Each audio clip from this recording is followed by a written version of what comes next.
Hello and welcome to an episode of Atomic Vinyl Reviews.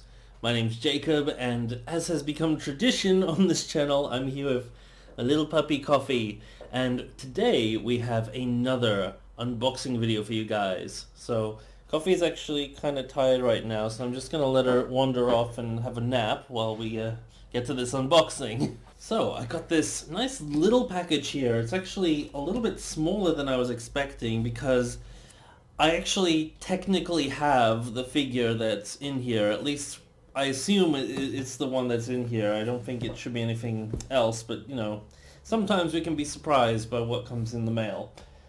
But if we look over here, you kind of see a theme going on, and in particular this one right here, we got this nice medium-sized Trendmasters 1998 Godzilla. So this is actually one of my very first Godzilla figures ever. It originally belonged to one of my friends who lived next door. Very strange kid. He basically gave me this figure once, and then for no particular reason he ended up smashing it into pieces after that. So yeah, weird guy, but I'm not really in contact with him anymore for quite some time actually, but regardless, this is one of the original figures that kind of got me into figure collecting in general. So that's kind of a very cool, unique thing about this figure here. And like I said, it was smashed, so the tail's broken off and the head's broken off. The gunk inside of there is some glue tack or blue tack, whatever you call it, that I tried to repair it with many years ago when I was a little kid, and it kind of works, kind of doesn't, but it's still a cool figure for what it is. So I've held on to it even though it is damaged, and you know, maybe one day I'll give it a proper repair. But I stumbled across what I'm pretty damn sure is this exact same figure but in much better condition on eBay, so we're gonna check that out. So I'm just gonna put this guy to the side, and as you can see, I've got my other 1998 Godzilla figures on display here. I recently did a little unboxing of this guy here, which I actually thought was going to be that one there, but on further inspection, it's in a much smaller scale, completely different sculpt and everything. And in the video that I did about this one, I actually talked about this big boy here, which is the Trendmasters Ultimate Deluxe Godzilla 1998 figure. And I absolutely love this thing. This is basically completely movie accurate to the Godzilla Final Wars film, and there's kind of a story behind that which is really interesting. So it turns out, and I don't know if this is true, but from what I've heard, this is what went down. When they were making the 2004 Godzilla Final Wars film, they decided that they were going to put Zilla in that film to have the real Godzilla basically kill off Zilla, and instead of actually getting the CGI data from the actual 1998 film, for whatever reason, they used this exact toy, and I don't mean this exact one here, but I mean this model of toy, this same sculpt, another one of these, and they scanned it into the computer, and that's how they made their version of Zilla in that film. So this is basically completely screen accurate to Godzilla Final Wars, which is really funny. So I really dig this thing, and again, I've talked about it. I don't really consider this version of Godzilla to be Godzilla. I don't really care though, because I think the design is still pretty cool. I still think the movie that he's in is still pretty fun. So I don't really have any hostility to this particular version of Godzilla. I just really don't consider it to be Godzilla, to the point where I don't even feel offended by it at all. It's just, it is what it is. I don't know. Regardless, let's get into this, because I'm actually really excited to see if this is what I think it is. So I'll just slice here and there. And in here we got some bubble wrap, first thing. That's a good sign. Nicely packaged. Alright. So far, so good. Looking like this figure is actually the right one. I can already kind of tell just by the size of this. Okay. So I was surprised when I got the box in hand, because I didn't have either of these figures in hand. For some reason I felt like it might be a little bit small, but actually it seems to scale pretty well for this figure. This figure's actually not that big. Slice that open. Here we go. There we go, and yeah, that's the right one. Sweet! Oh man. So he's got a bit of a floppy arm here.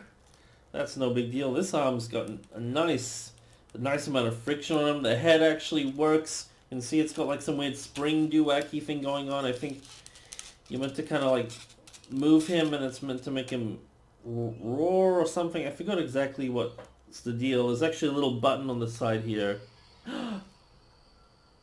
Oh my god. Can you hear that?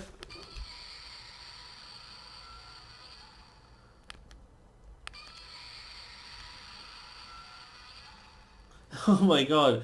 The electronics still work. I did notice that the listing actually said that, but I didn't really believe it, to be honest. But that's actually really cool. I'm surprised. This thing's from 1998. At least it should be. So when the movie came out and all the figures came out. That is really crazy that the electronic function still works with the sound. Like, I have figures from NECA, the big 2014 Godzilla with the roar, and the roar already doesn't work. The fact that this thing's electronics still work is actually kind of mind-blowing. That is really surprising. So whoever owned this thing took good care of it, because I actually have no idea about this one's electronics. I really doubt that they would work, but it's definitely not doing anything, but the battery probably hasn't been changed in this thing since the 90s, so, you know. Oh, but that's cool. This one's actually got the working sound. The tail's actually on it. That's great. And the head's all attached. It's nice to see one of these in decent condition.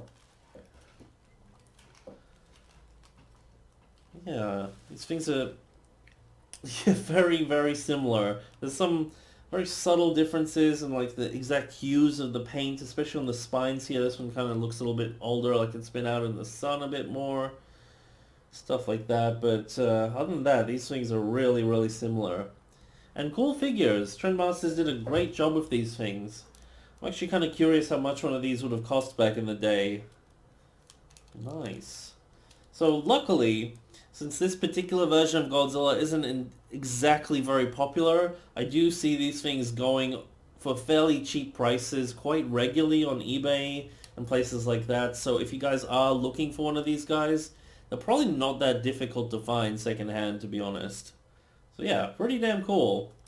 This isn't like super movie accurate. Like the detailing on them is actually really good, but it's not like a print of the CGI data from the film. You can still tell that this thing is hand sculpted. The detailing in them is very broad and expressive, like a hand sculpted figure. So I do actually kind of like that about these things, because they are done in a way where they're not too goofy looking. They actually capture that design really well. It looks screen accurate enough in that sense, but it's also not so, I don't know how to put it.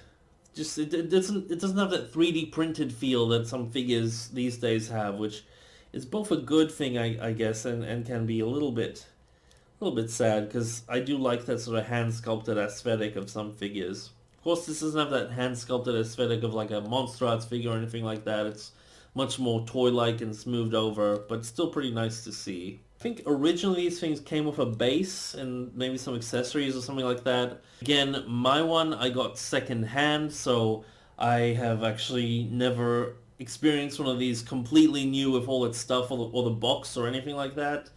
So, unfortunately, I don't have that experience, but I'm pretty sure I've seen photos of these, like, sold brand new with a box with, like, a little platform and stuff.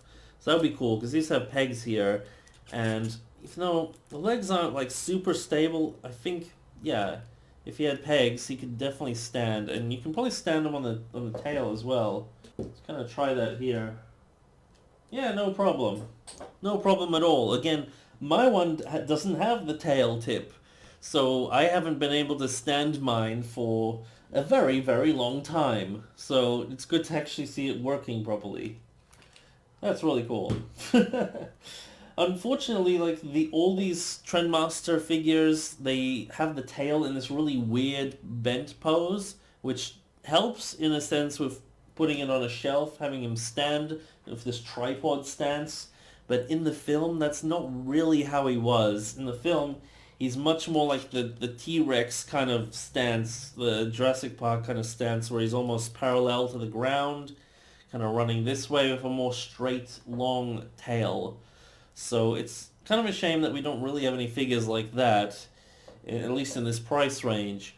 Fingers crossed, though, that Monster Arts actually do a figure of this guy in the near future. That would be really cool. Or somebody like Monster Arts. I think NECA would be really cool to see if they ever get the Godzilla license back. If they could put out one, that would be pretty sweet. And hopefully they do like a more accurate one with the longer tail. But as it is, these are pretty sweet figures from, back in the 90s when I was growing up. So that's really awesome. Let's take a closer look at this guy. It's not a bad representation of this Godzilla. It's really actually very tastefully done, especially considering some of the Trendmasters classic Japanese Godzilla figures that I've seen.